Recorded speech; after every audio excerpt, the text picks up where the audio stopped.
राजस्थान के सुजानगढ़ कस्बे में राम दरबार वाले प्रवेश द्वार को ढाए जाने के बाद कांग्रेस और भाजपा के बीच एक बड़ी राजनीतिक लड़ाई छिड़ गई है। जहां भाजपा अपने आक्रोश गहलोत सरकार का पुतला दहन करके कर रही है, वहीं गहलोत सरकार का कहना है कि भाजपा एक गैर मुद्दे को मुद्दा बना रही है। चूरू जिले में स्थित प्रसिद्ध सालासर मंदिर की ओर जाने वाले राजमार्ग को चौड़ा करने के लिए लोक निर्माण विभाग ने इस गेट को ढाया था।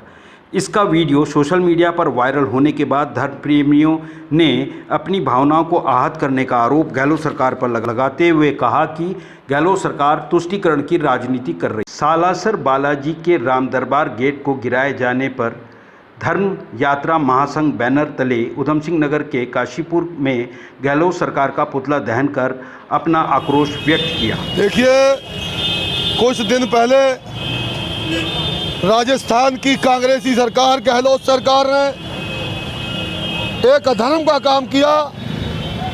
उन्होंने सालासर बाला साहब जो जाने वाले हमारे सनातन का बहुत बड़ा वर्ग की भावनाओं को आहत हुई।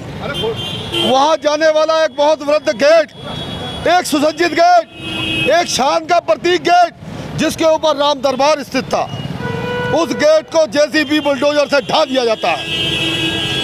उस कुकृत्य से आम जनमानस के मन में भयंकर रोष और अपने आप को अपमानित महसूस कर रहा है। तो आज उसके निमित्त हमारे धर्म यात्रा महासंघ के बैनर के तले हमारे काशीपुर के क्रोधित जनमानस ने आज कांग्रेस सरकार के, गहलोत सरकार के, कांग्रेसी सरकार का पुतला फूंक कर अपना रोष व्यक्त किया।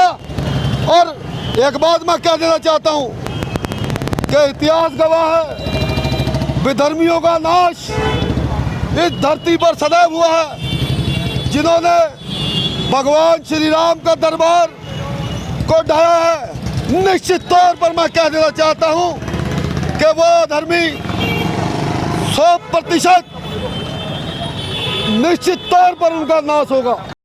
राजस्थान के सुजानगढ़ कस्बे में राम दरबार वाले प्रवेश द्वार की सच्चाई को जानने के लिए हमने वहां सालासर बालाजी के मंदिर के पुजारी भंवरलाल जाट और उस क्षेत्र पे काम करने वाले कॉन्ट्रैक्टर से बात की। भंवरलाल पुजारी, सालासर मंदिर। अच्छा, आप हैं सालासर मंदिर के पुजारी। भंवरलाल जी, ये पूरी घटना क्या थी?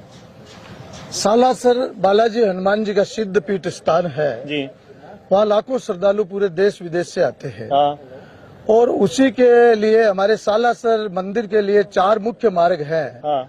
उस पे ये प्रवेश द्वार बनाए हुए थे जी। जो लक्ष्मणगढ़ में है, सीकर में है, रतनगढ़ में है और सुजानगढ़ शहर में है। हाँ। जो वर्तमान गेट के संदर्भ में सालासर मंदिर से ये 25 किलोमीटर दूर स्थित है जी। जहाँ से ये सालासर मंदिर के लिए रास्ता जाता है। वहाँ ये प्रवेश द्वार सालासर धाम विकास समिति जिसका मुख्यालय दिल्ली में है, उन यात्रियों द्वारा 20 साल पहले बनाया हुआ था। अच्छा, ये मतलब विकास समिति द्वारा बनाया गया द्वार था। और चूंकि स्थानीय जनप्रतिनिधि यात्री हित में, जनहित में हमने सरकार को ये मांग की थी कि इस सड़क को 4 लेन किया जाए और डिवाइडर बनाया जाए ताकि एक्सीडेंट नहीं हो, लोगों को सुविधा मिले।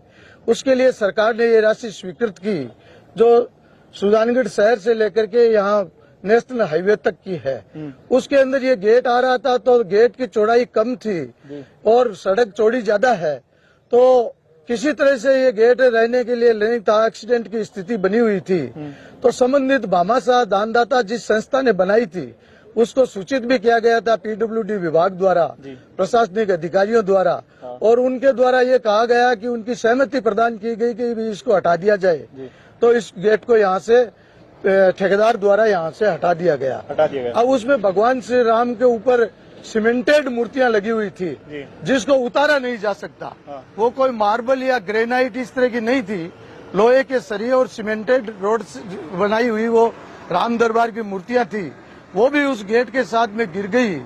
तो उसके लिए ठेकेदार ने और विभाग ने ये कहा है उसी दिन 16 तारीख को कि भाई इनका पुनः गेट बनाया जाएगा, भव्य द्वार बनाया जाएगा और भगवान श्री राम जो हम सब के आस्था के प्रतीक है, हमारे आदर्श है, उनकी मूर्तियां पुनः स्थापित की जाएगी। उसके बावजूद भी कुछ राजनीतिक दल इस तरह का वातावरण पूरे देश के अंदर बना दिया कि कांग्रेस के लोगों ने या कांग्रेस की सरकार ने ये गेट गिरवा दिया, ऐसी कोई मंशा नहीं है। हमारे आज सब लोगों ने यहाँ इकट्ठा होकर के पुनः यहाँ भव्य गेट बने। यहाँ विभाग के अधिकारी भी मौजूद थे, ठेकेदार भी मौजूद थे, कांग्रेस पार्टी के यहाँ के संभ्रांत जितने भी जनप्रतिनिधि पदाधिकारी थे। हमारी सब में भगवान श्री राम में आस्था है। यहाँ पुनः भव्य गेट बने, उसमें भगवान श्री राम दरबार की मूर्तियां लगे और आने वाले सालासर धाम के यात्रियों को सुविधा मिले सड़क के माध्यम से, ऐसी और आमजन को सुविधा मिले, इसके लिए हम यहाँ सभी पधारे हैं। जो भ्रम फैलाया जा रहा है, आप सबसे अपील करता हूँ कि इस भ्रम से आप दूर रहें और पुनः यहाँ पे भव्य गेट सालासर प्रवेश द्वार के नाम से बनाया जाएगा, ऐसा हमें भरोसा है, विश्वास है। बहुत सुंदर। तो दोस्तों ये मुख्य पुजारी जी थे। और अभी जो ये नींव लगी है ये किस चीज की? ये गेट के फाउंडेशन की नींव है, जिसमें अब बड़ा गेट बनेगा तो उसमें 3 स्पॉट लगेंगे। एक स्पॉट यहाँ पे जहाँ पे फाउंडेशन रखा है, एक डिवाइडर के ऊपर आएगा, तीसरा लास्ट कॉर्नर पे आएगा। क्योंकि बड़ी साइज का 4 लेन का ये गेट बनेगा, बहुत भव्य गेट बनाने का हमने इनसे आग्रह किया है, विभाग से और ठेकेदार जी से, सबसे। और मुझे भरोसा है कि पहले जो गेट था उससे भी ज्यादा भव्य यहाँ भगवान श्री राम के नाम से, सालासर के नाम से प्रवेश द्वार बनेगा। तो अब ये गेट का जो खर्चा है वो कौन वहन करेगा? तो ठेकेदार जी और इनका निजी है, इनका ये है कि हम स्वयं समिति देगी या नहीं, समिति का या मंदिर ट्रस्ट का, सालासर धाम का, सालासर मंदिर पुजारी परिवार का इस गेट का कोई ऐसा कोई नहीं है। ये सालासर धाम विकास समिति जो दिल्ली की संस्था है उनके द्वारा बनाया होता, उनकी सहमति से ही इस गेट को हटाया गया था। और अब उनसे खर्चा नहीं लिया जाएगा? उनसे खर्चा नहीं लेकर के ठेकेदार और विभाग द्वारा या भामाशाहों द्वारा ये गेट बनाया जाएगा, दोबारा बनाया जाएगा। तो दोस्तों जो कंस्ट्रक्शन डिपार्टमेंट से यहाँ पे काम कर रहे हैं वो भी हैं यहाँ पर। नमस्कार जी। नमस्कार। आपका परिचय सर? मैं MP सिंह, एक्शन PWD। अच्छा, MP सिंह जी, अब ये जो द्वार हैं वापस आप लोग मतलब एक्चुअली मजबूरी क्या रही थी गिराने की? मजबूरी तो यह 2 लेन सड़क थी। अच्छा। अब इसको 4 लेन सड़क बना रहे हैं, हाँ। बीच में डिवाइडर देके 2 मीटर का। अच्छा। तो उसके लिए 7, 7, 14, 18 मीटर की हमें जरूरत थी। हाँ। और पहले ये 12 मीटर की गैप में ये द्वार बना हुआ था। अच्छा। तो उस चक्कर में हमने सालासर धाम विकास समिति को 2 फरवरी 2022 को लेटर भी लिख दिया था। हाँ। कि भी ये हटाया जाना आवश्यक है ना, तो आप कृपया करके आप हटाएं। क्योंकि उन्होंने मौखिक रूप से सहमति दी, टेलीफोनिक रूप में बात हुई, वहां जाके भी हमने बात की। क्योंकि जी हम लेबर कहाँ से लाएंगे, JCB वगैरह लाएंगे, आपके ठेकेदार के पास है ये सारी सुविधा, तो आप इसको हटा लीजिए। और उसके बाद में ये अब दूसरा नया निर्माण कर रहे हैं। अच्छा। एक्चुअली मूर्तियां नहीं हटाई गई, क्या वजह? मूर्तियां उसके अंदर ही जो द्वार बना हुआ था ना, उसके अंदर ही जाली और जाली की में क्या, अच्छा, मतलब लोहे की फ्रेम सीमेंट प्लास्टर का मसाले से बनाई हुई थी, आकार दिया हुआ था। अच्छा, है ना। हाँ। तो वो वहां से वो अलग भी नहीं की जा सकती थी उनको। अच्छा।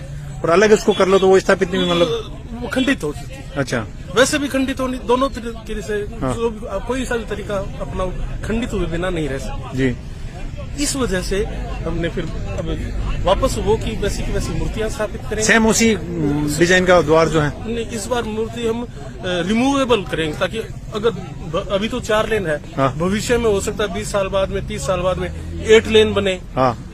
और बड़ा एक्सप्रेस हाईवे क्या, हाँ, कुछ भी मतलब कितना भी विकास हो तो इसके लिए रिमूवेबल मूर्तियां स्थापित करेंगे। अच्छा। जिससे कि ना भी इससे हमने ये सबक सीखा कि भी अपने जो जन भावनाओं को जो ठेस पहुंची है, हाँ। उसका भी हमें खेद है। हाँ। है ना। तो उसका अब हम मतलब जो मूर्ति की स्थापना है इसी हिसाब से करेंगे कि भविष्य में भी अगर द्वारा से द्वार हटाना पड़ा, चौड़ाई सड़क की चौड़ाई करनी पड़ी तो रिमूवेबल, ताकि जो आराम से एज इट इज उतार ली जाए। बहुत सुंदर। दोस्तों यहाँ के जो लोकल लोग हैं या विकास समिति है या जो मंदिर ट्रस्ट है, हाँ। उन लोगों का क्या कहना है इसके प्रति?